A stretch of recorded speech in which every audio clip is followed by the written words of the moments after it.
What's going on, guys? I'm John Hasselbauer, golf writer for The Lines. This is from the Tips WM Phoenix Open edition.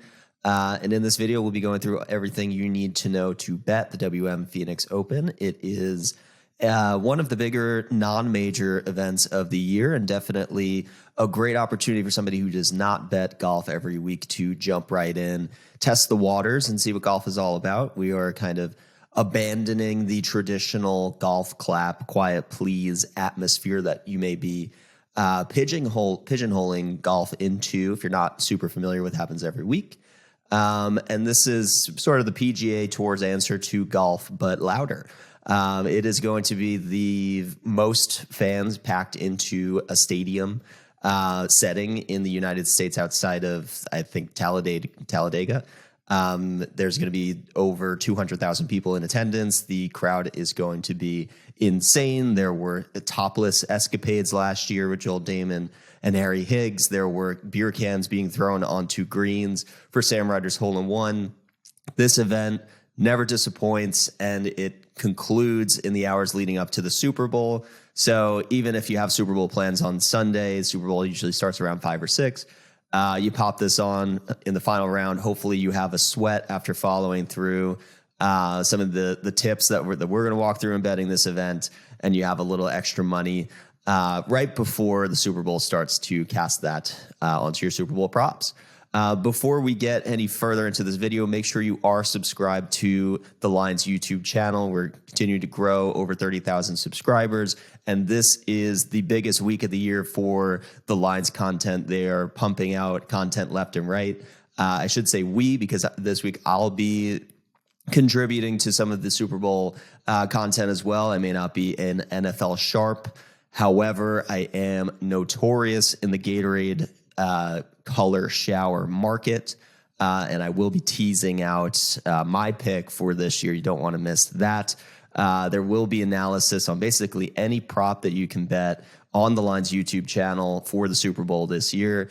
That includes novelties, that includes MVP betting, anything in between, who's going to win. All of that analysis is here from people much smarter than me, the entire staff at thelines.com. So make sure you do not miss that. Make sure you are subscribed to this YouTube channel. And in the links below, you can also hop into the Discord where we're chatting, not just the golf content that I'm here to talk about today, but also NFL betting, college basketball betting, any other sport that's active right now. We have a staff covering it and an active Discord, just community that's talking through our bets in real time. That Discord also includes my real-time outright bets, so you can see them as soon as I place them, and you don't lose any of that CLV on those bets. So make sure you are subscribed there.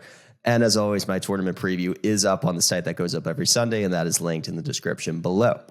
Before we go any further into the WM Phoenix Open, I want to just look back quickly at the week that was in Pebble Beach. The AT&T Pebble Beach Pro-Am concluded on Monday of this week. Justin Rose came out victorious. He was not somebody that I was on, I believe 35 to 40-1 consensus odds. That was sort of an in-between range for me last week. I didn't bet anybody there. No one really jumped out to me.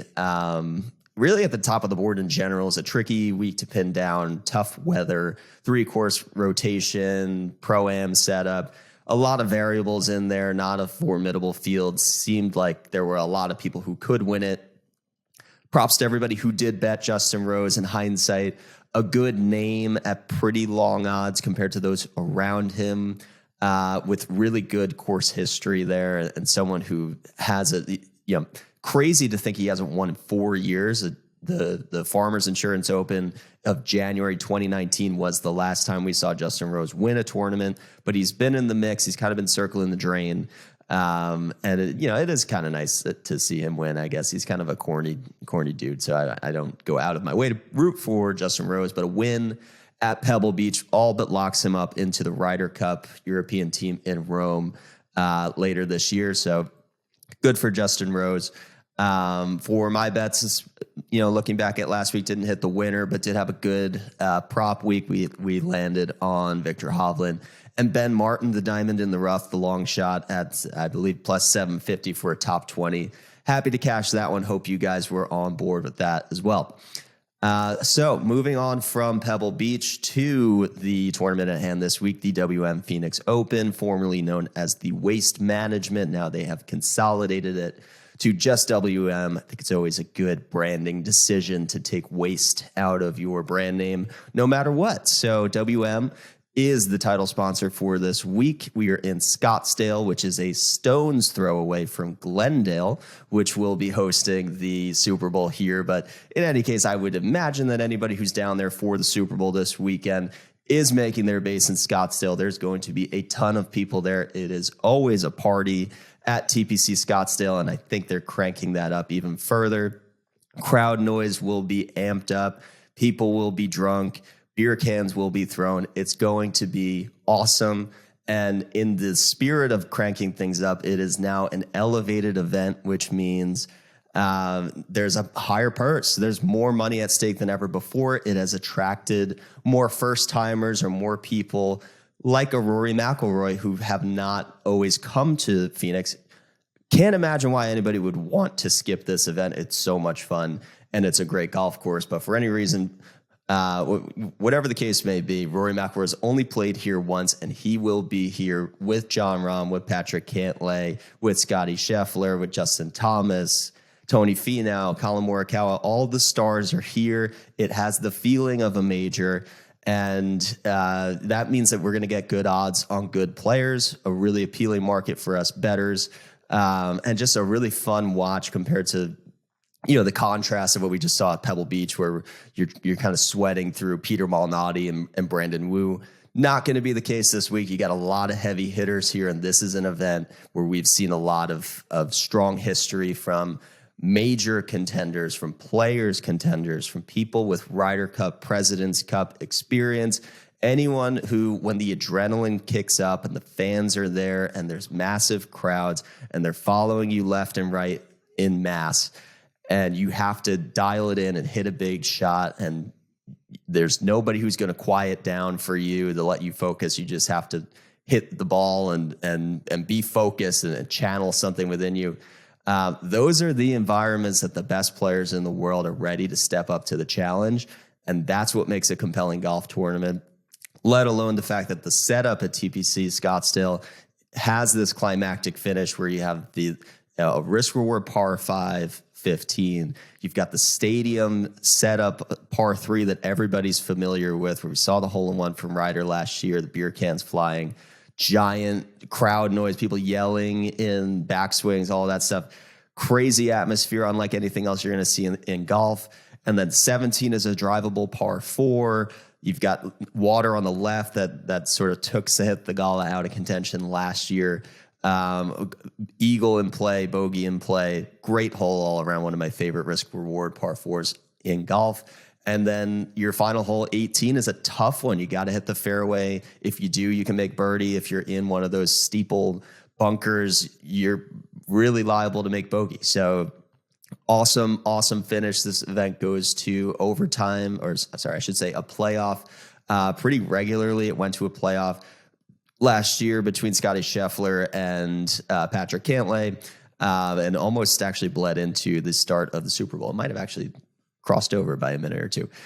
So hopefully this does not over intersect with the Super Bowl, so that you can hit your outright winnings and reinvest that into the Super Bowl. Going further into the course, it is just over 7,200 yards.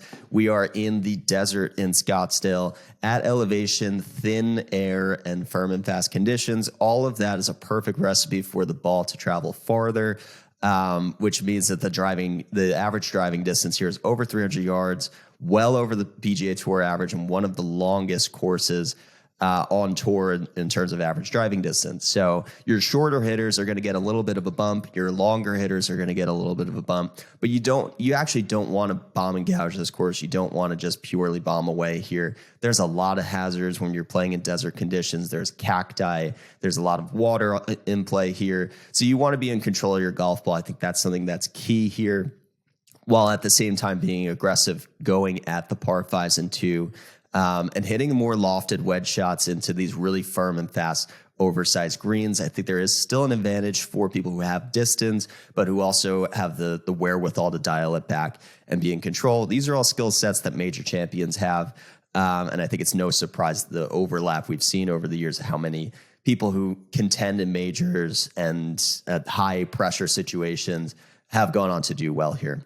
As I mentioned at the top of the board, you have all the stars. Jon Rahm lives in Scottsdale, Arizona State University alum. He is your favorite for the course history alone. He's finished between 5th and 15th, I think, every single time he's come here. A crazy stretch, and he gets a little bit of an edge on the betting board over Rory McIlroy, who's only been here once, but is coming off a win in the desert overseas on the DP World Tour. Both Rahm and Rory are clearly the two best players in the world right now. They're in a class of their own. But Scottie Scheffler is close behind, and he is your defending champion. So it is almost a top three, and then the rest of the board here. I think it definitely is a top two, but you could argue Scottie Scheffler as a defending champion here kind of fits it. He's world number two. That's the top three players in the world all here. So it's kind of a class of their own in the top three, and then you kind of cycle down the board to the rest of your teens and 20s, which has your Patrick Cantlay, Justin Thomas, Andrew Schauffele's in the world. Other things to know about the course, ball striking premium, talked about the importance of driving, but also importance of approach. You have to be aggressive here. You have to shoot at pins. You're going to need to get to about 18 under to win. And looking at the betting trends here, this is an event in which the favorites tend to win basically year in, year out. Everyone in the last 8 years at this event has posted at 50 to 1 or less. So when you're putting a betting card together, I think you do want to make sure that you have concentration on a shorter card, exposure to a couple of elite players. Anybody that you're betting, regardless of price, I think you want to make sure that they've proven themselves, that they can contend, finish top 5 in a major and difficult conditions, or just generally have played well in, let's say, a Ryder Cup or a match play format. So without further ado, I'm going to walk through my model. I'm going to pull up let's see, that should pop up in a second. Here we go. I'm going to pull up my model for this week, show you who I'm betting and why. So again, I use Fantasy National for my modeling.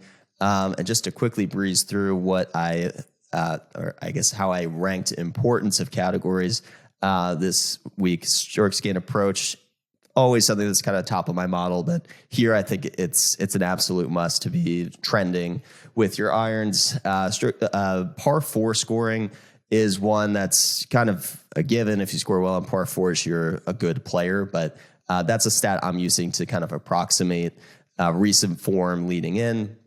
Comp course history, that's going to be made up of desert courses. TPC Summerlin, I think, is one of the best comp courses. TPC Sawgrass, where we have the players. Another really good course, great overlap in winners between the two, simulating high pressure situations. TPC format, a lot of the holes kind of reminiscent of each other. Other desert courses like the Stadium course at the Amex, the Summit Club, which had the CJ Cup. CJ Cup the year before was at Shadow Creek, which I think is also a decent comp. But anyone who plays well in the desert seems to be fairly sticky. And other TPC layouts, TPC Twin Cities is another one. TPC Louisiana, where they have the Zurich Classic, another pretty good comp course. But we've seen a lot of stickiness with comp course success. People who play well in the desert tend to continue to do so at the WM Phoenix Open. Strokes gained off the tee, not a stat I always place a lot of importance on, but here there is a lot of lateral hazards you have to worry about. So I want to make sure that you're not only accurate, but accurate with your driver, not erratic, and can keep that in control.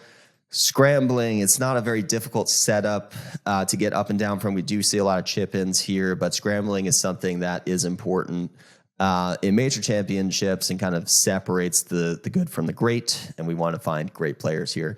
Ball striking is just kind of doubling down on approach and off the tee. Birdies are better as a way to kind of identify the aggressive players who are going for pins. Putting is not a stat that I think is especially important here when you look at the list of past winners. Hideki Matsuyama, Kevin Stadler, Kyle Stanley. These are some of the worst putters on tour, and they find a way to get it done here regardless. The greens are not complicated. They're very smooth, firm, and fast. basically there's not much trick to them. So if you're lining it up well and you're putting a good stroke on it, a lot of putts tend to fall here.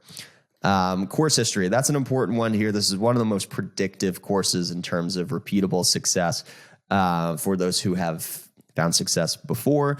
But there's also a sort of dichotomy of this where people who are debutants have not really been limited from finding success either.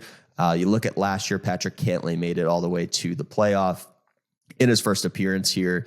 Seth Theegala as well was leading that for most of the tournament as a debutant. Matt Fitzpatrick finished top 10 as well. So if you don't have experience here, I'm actually not going to knock you for it. As long as you have experience in general in pressure pack moments, in majors, and we've seen you step up to the plate, I'm totally fine to dismiss course history.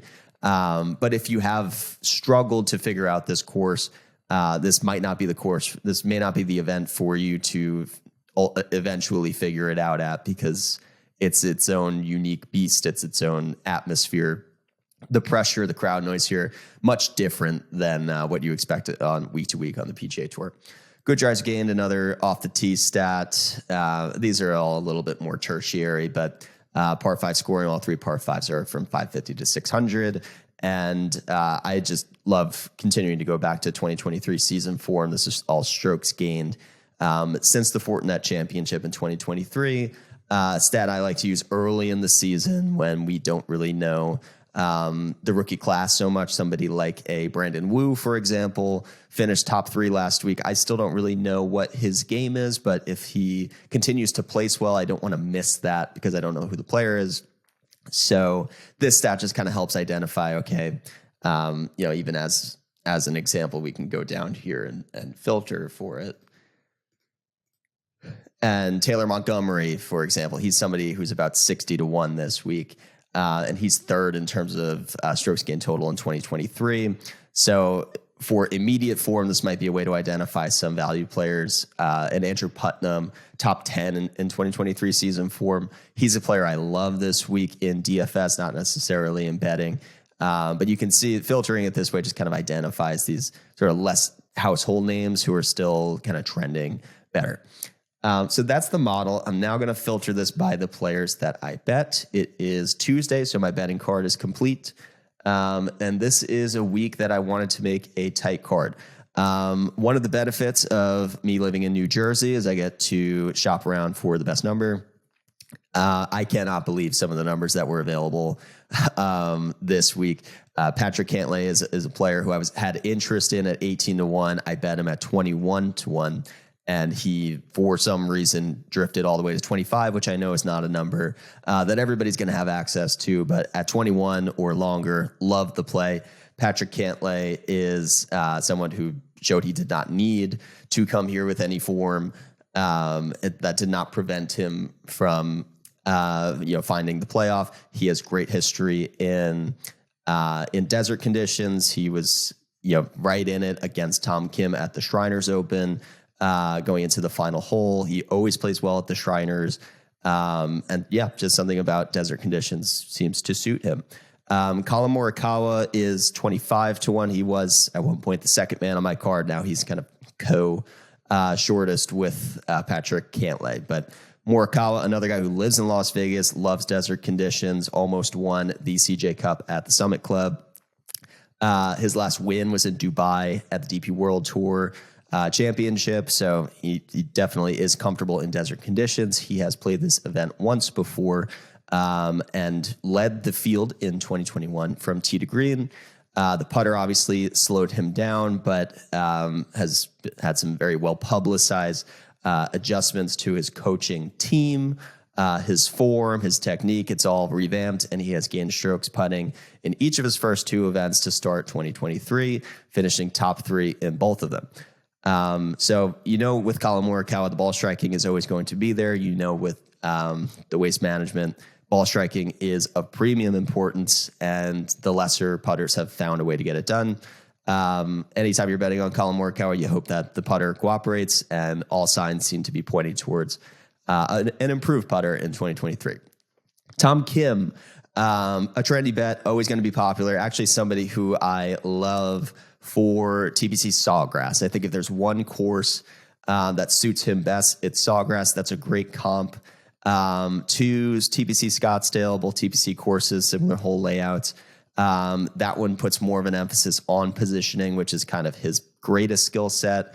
No coincidence either that those are two courses that Ricky Fowler has picked up wins, and Ricky Fowler's caddy is now on Tom Kim's bag. I think that can't be understated when you have a rookie on tour seeing these courses for the first time, to have an experienced caddy who can kind of walk you through how to play each course, where not to miss. That's an excellent combination for the two, and I think that could be a deciding factor in Tom Kim picking up even more wins early into this season.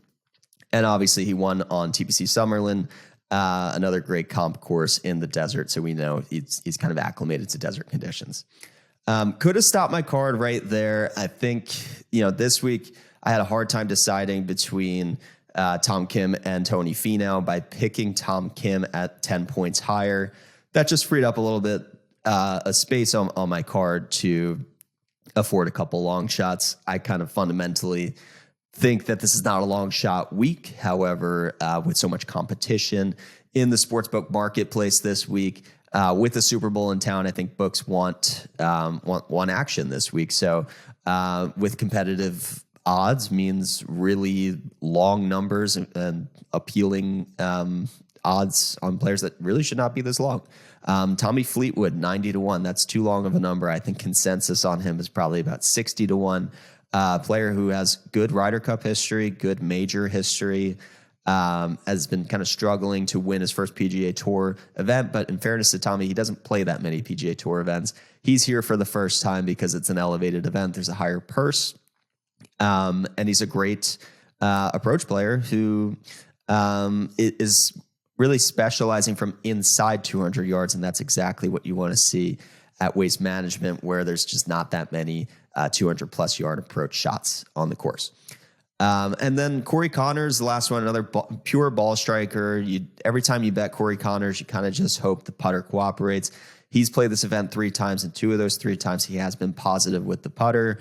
You never have to worry about him finding hazards off the tee or hazards on approach. He's as reliable as they come from a ball striking standpoint. I think as you kind of look at his ranks there, he's 8th in approach. He's 14th off the tee. He's 5th overall in ball striking. So that's a premium skill set. Like to see that he's solid in those areas. I believe he has 4 consecutive top 25 finishes coming into this week. And surprisingly, more recent of a winner than Justin Rose. I think that's the most surprising thing I came across. His last win was April 2019 at the Valero Texas Open. Rose's was January 2019. So maybe this is a renaissance year for the 4-year drought players. If Justin Rose has opened the floodgates, Corey Connors is somebody who got a little President's Cup experience this week, and also has contended in majors. Very good at Augusta, for whatever that's worth. So maybe he is unfazed by the pressure of these big moments. But that's it. I'm betting 5 players this week. I would say you're fine to bet 3 players, 4 players this week if you want just concentration to some of the top 4, top 5 players on the board this week.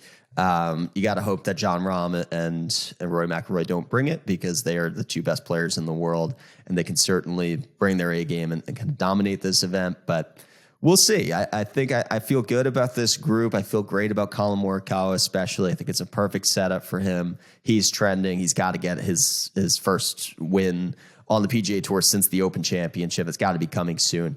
So hopefully that's for this week. And thank you guys again for following along in this video. I wish you guys the best of luck in your WM Phoenix Open bets and also on your Super Bowl prop bets.